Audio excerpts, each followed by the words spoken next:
Welcome to another program in our series, Freethinking Forum.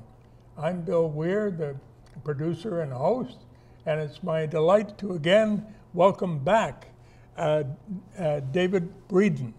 Reverend Dr. David Breeden was the host on this program originally, and did a great job at it. Well, thank you. But you got busy with other things. Well, yes, things have gotten more and more complicated around First Unitarian Society, so I've spent a lot of time in my office. Well, I see you've really livened up the place. Well, we've done a $4 million upgrade to the building, so that makes things look more lively. Indeed it does. And I like the new windows that look out on the downtown skyline and so many other things that the architects or planners managed to work in. Well, you know, the building opened in 1951, but they started in 1949, so that's been a long time ago. There wasn't really a downtown Minneapolis skyscraper view at one time, so there was no reason to put windows in some of the places where we now have put in new windows, because we have a beautiful city view nowadays with beautiful buildings and a great view of the Walker and the sculpture garden out there, all things that weren't there in 1949. Yes. It's changed quite a bit. Back then it was only the Fauché Tower that was reaching up to the sky. Exactly. But by the way, I trust you see that we're up, way up above, in the clouds here in our studio. Exactly, and it's looking out on First Unitarian Society of Minneapolis. Exactly, and there's a good that's a good mid-century modern background there with good brick and steel and concrete. Yes. Well, and I like there are many soft things as well as the hard things in the new setting, and the photographs up front remind us reaching out into nature to be a part of the natural world. One of the great humanist traditions is the Transcendentalists from the 19th century, Ralph Waldo Emerson and Henry David Thoreau, and their love of nature and their belief that they got deep inspiration from nature, and that's really stuck in Unitarian Universalism and Humanism as an idea that nature can speak to us. And so we have a very large window looking out on nature, and also we have some beautiful seasonal pictures that we rotate through. Yes, they are beautiful. And in addition, I and some others from our congregation went to our summer camp on Cass Lake. At the end of August, we had a week of focus on Mary Oliver, the poet, who, in the tradition of Emerson and Thoreau, had a deep focus on nature and the spiritual significance of that. What can we learn from nature is one of the questions. It goes all the way back to shamanistic religions that predate human writing. It comes into Taoism in China 5,000 years ago. It goes through a lot of human traditions, Buddhism, Hinduism, and it ends up in Unitarian Universalism and also Humanism. We look at nature and we say, what can we learn from really looking at nature? That's so important. People get out of touch with nature and feel alienated from their surroundings. Absolutely, absolutely, and you know, the farther we are away, the easier it is to forget. But water still runs downhill, as we learned in recent flooding, and so nature will come back and remind us sometimes. Yes, and that brings to mind how our Association of Congregations, the UUA, is working with the Unitarian Universalist Service Committee to help the victims of the hurricanes in Texas, Florida, Puerto Rico. Virgin Islands, and Virgin exactly. Islands, yes. too. Yes, absolutely. And you know, it's we are really trying with the Unitarian Universalist Service Committee to do two things at once. We raise funds, and we split those funds between kind of what I guess we would call normal relief efforts. The other half, we are specifically targeting underserved populations. Yes. To get the money to people who are really hurt worse by natural disasters, by climate change. Yes, and they often get overlooked as the more articulate people may reach out and grab. Precisely. And we've seen that too in Haiti, when Haiti had a big disaster a few years ago. Our Unitarian Universalist Service Committee focused on working with the organizations there that worked with the more impoverished people. Precisely. So that they could get back on their feet. Precisely. They're always the worst hurt of any group, and so they need the money worse and faster, and the relief faster. So. Yeah, and we even see here in this country very great concerns about what might happen if certain legislation is changed. Health care, Medicaid, Social Security, and today I called my congressman about the health care centers, community centers, which works here in Minnesota, especially with many people across the northern part of the state. Perhaps you saw that editorial. Absolutely. Well, and also, I mean, keeping an eye. I'm grew up on a family farm. I'm a farmer, and one thing people don't keep their eye on is the agricultural bills that go through Congress. And recently, what we used to call food stamps was cut in half in an agricultural bill, and no one even noticed until after it was already done. Well, I think the problem is so many things are happening at once. Yes. It's hard to keep an eye. It's hard to rouse people to some other concern. But I think that's why we traditionally have really found it valuable to be in community. Right. It's part of our tradition of the congregations throughout the world. Yes, yeah. One of the things that a congregation and then a collection of congregations can do is focus energy. So at First Unitarian Society, we try to focus people's attention on things that are happening right now in the Twin Cities and in Minnesota. This is what you can do about it. And that we try to work from two different angles at the same time. One, I call the Band-Aids. That is, we want to feed the hungry, we want to make sandwiches, we want to help the homeless. Yeah, those are the problems we want to help right now. But also there are the systemic problems that take a lot longer because you've got to sit in the halls of the legislature to do the lobbying, to talk to the right people, and just to keep the pressure and the focus going. And systemic change is much, much more difficult, but yes, things will change one way or the other, and if we have to keep our eye on it. Well, keep our eye and be involved in solving the problems. That's what we one of the things we try to do is call people's attention to these things through our various media and on Sunday mornings.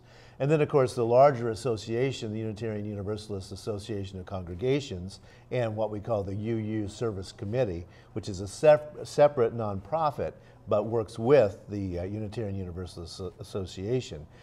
They try to focus their energies and try to get congregations then to notice national and international problems as they arise, trying to focus.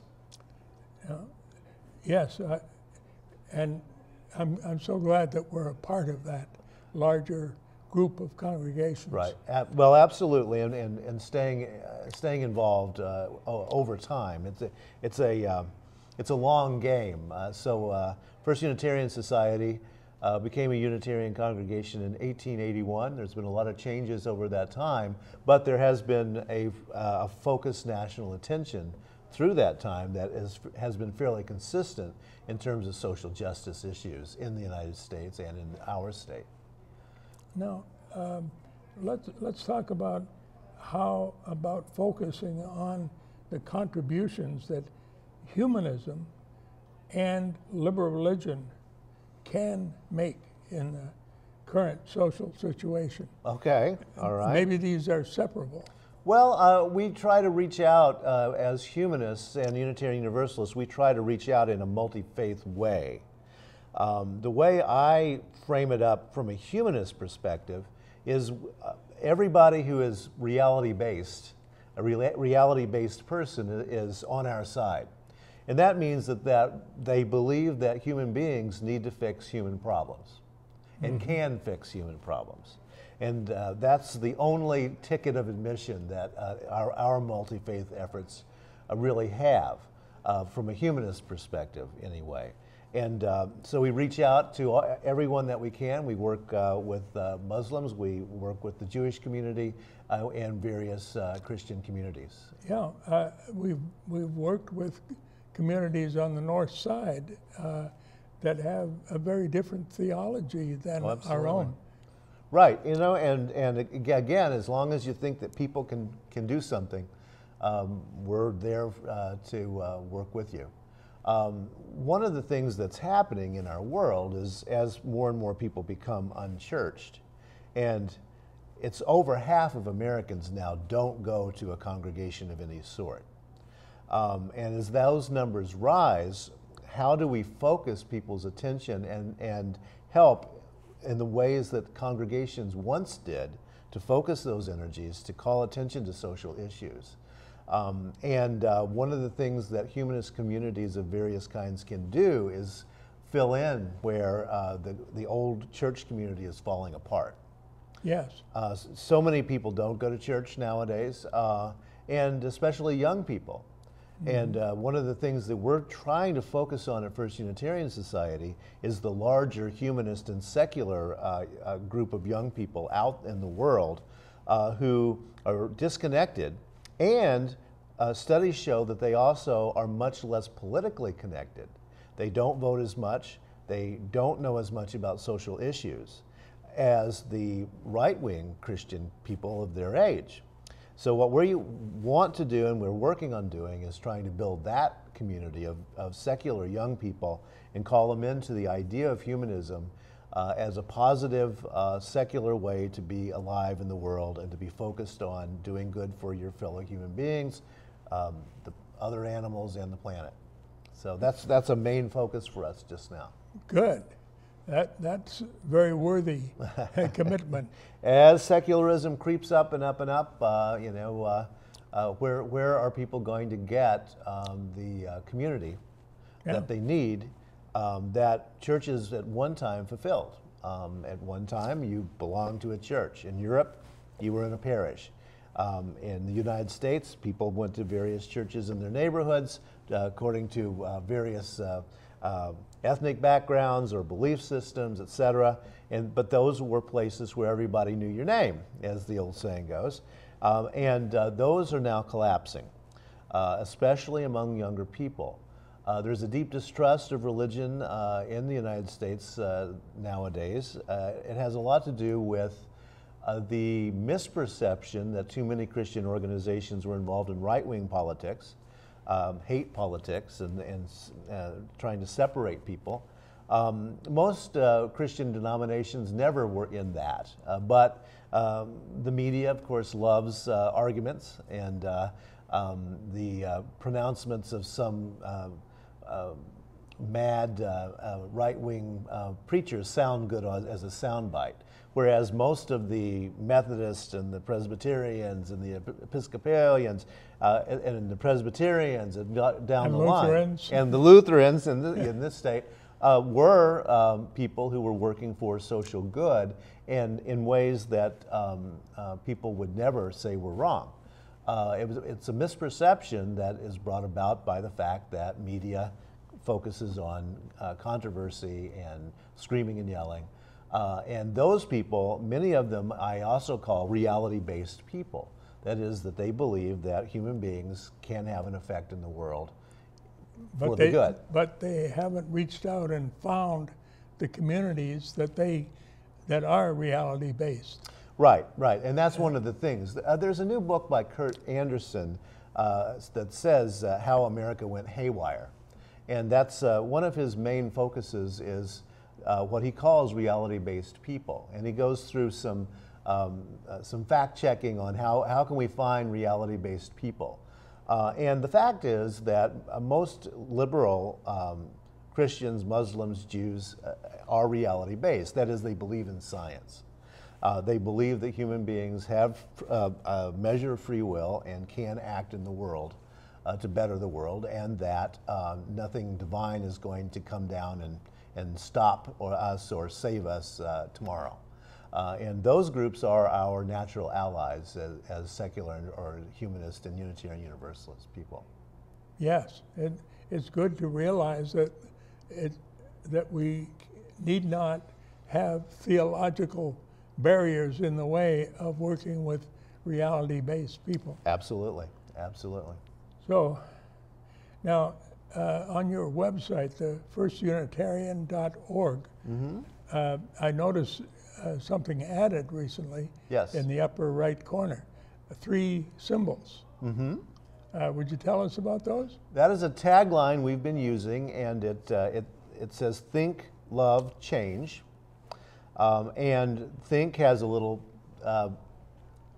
silhouette of a person with a cog going on. Love, heart, is very obvious, and then the delta, which is traditionally the change symbol. So think, love, change. And those are the 3 things that we try to focus on at First Unitarian Society. Many organizations have a mission statement, and those can get very dry and very complicated. But we are right up there with think, because we believe in thinking and thinking through problems and considering the real evidence. Love, because we believe that love can transform people and the world. And change yourself to be a better person, and also change the world for the better for animals and plants and other living things in the earth itself. So think, love, change. But also another thing that's happening, and again, especially as humanists, we try to keep an eye on what's going on in the larger culture. One of those things is that since all of us, or most of us, stare at screens for a large part of our day, we have unconsciously become more and more oriented toward images. We see images, and we see them more clearly and remember them better than we remember long sentences nowadays.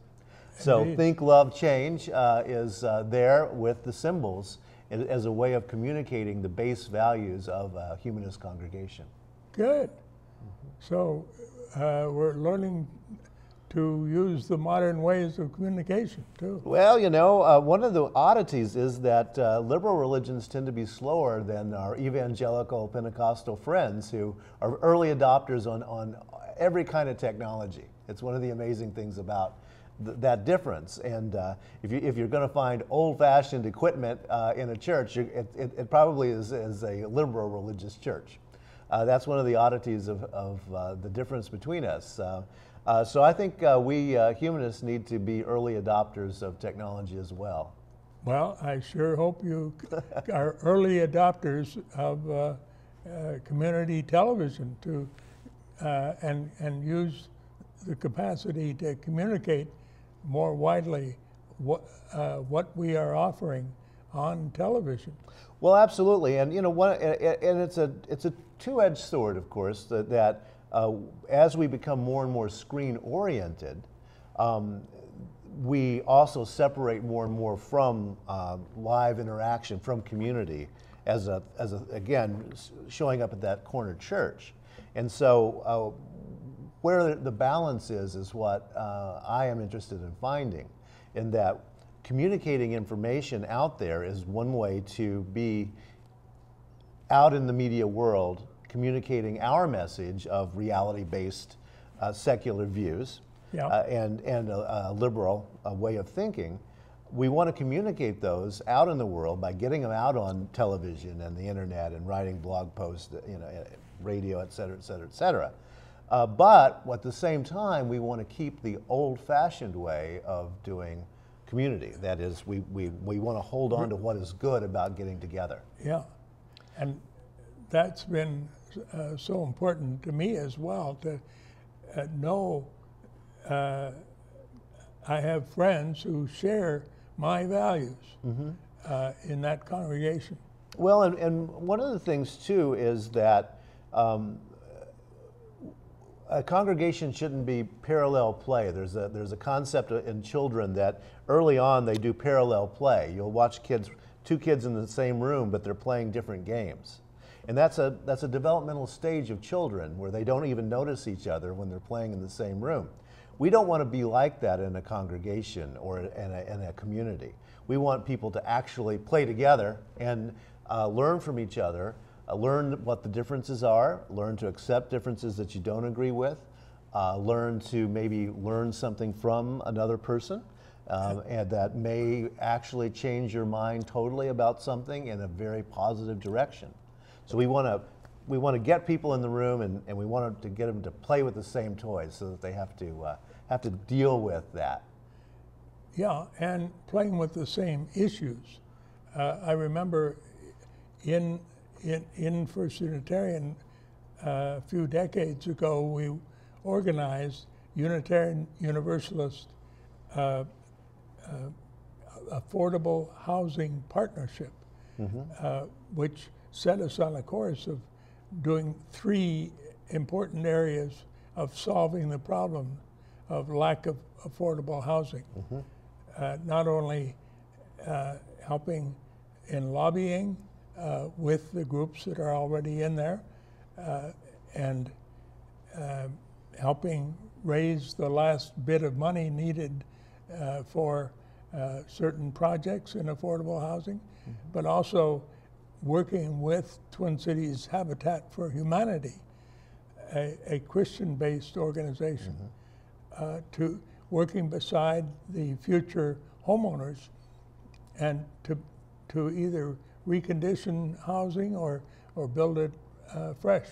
Absolutely, and the lasting effect of that initiative has been the downtown Congregations to End Homelessness, Yes. DCEH, which is still very much with us, which early on was just about trying to help people on the street, homeless people, but we have expanded that, and this is a cooperation between the downtown congregations, and that is Muslims, Jews, humanists like us, Unitarian Universalists, Christians, all working together and pooling our resources and our money, so that we deal with the Band-Aid issues, the people who are actually on the street, people who are actually hungry, people who actually can't pay their electric bill or buy a tank of gas to get to work, helping people in that way.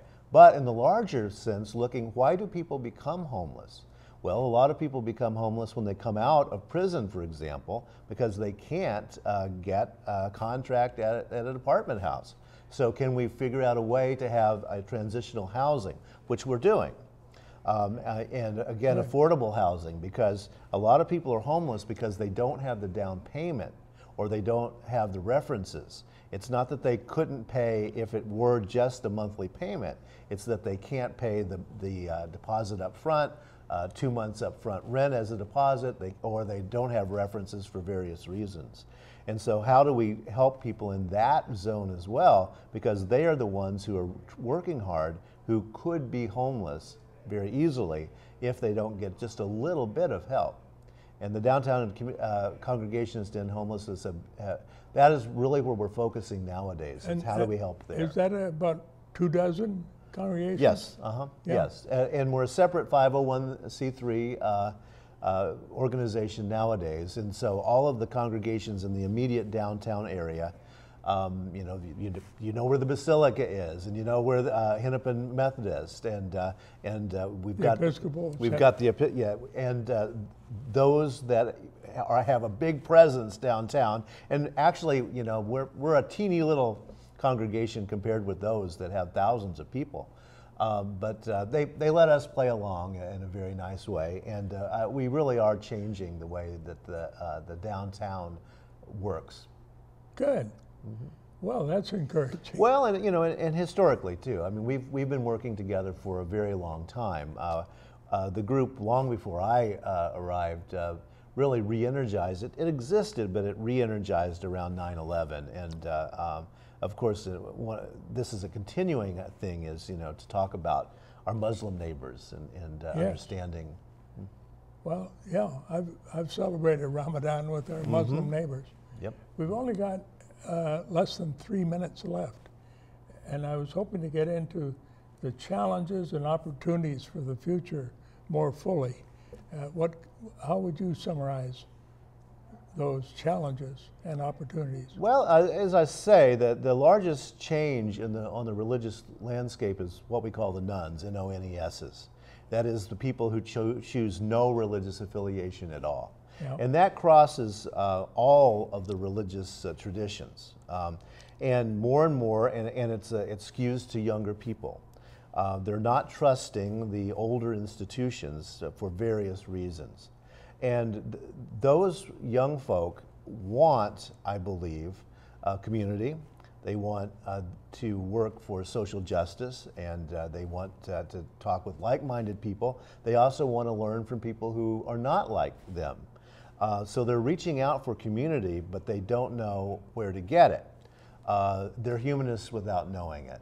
I always say that humanism is a positive way of dealing with being completely divorced from religion, that is, a secular person. And that is that humanism starts from a moral, scientific viewpoint, and let's go from there, but we basically get to the same place. Good. And I'm so glad that you're part of that, reaching out to them.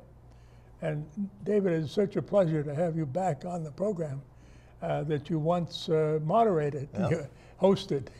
Thank you. Always great talking with you. So, thank you for tuning in.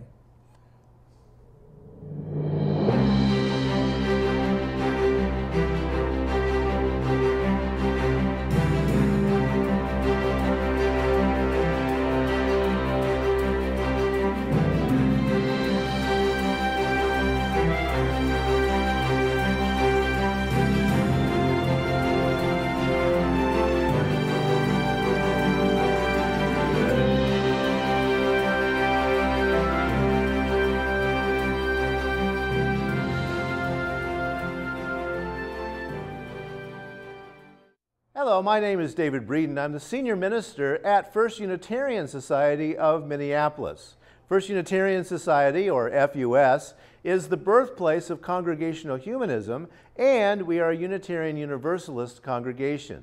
What does that mean? Well, we are part of a very liberal religious tradition where people have many different beliefs, and some people have no belief at all. Come by sometime and see what you think.